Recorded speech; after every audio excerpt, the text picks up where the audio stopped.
Hello! In this video I will show you how to install ChatGPT Widget on HONOR X70i. So you have to start by opening your Google Play Store, then click on search bar and type in Wally AI and click search, and then click install.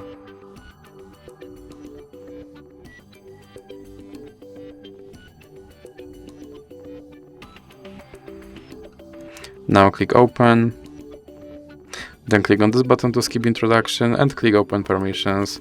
Then select the AI assistant and click here to allow this app to display over other apps. Then you can go back and go back again.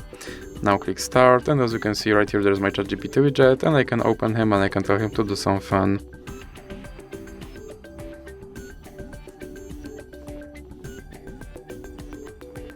And as you can see, he responded. And if you want to remove him from your screen, simply drag him into the X icon in the middle. So that's it for this video. If you liked it, please remember to leave a like and subscribe.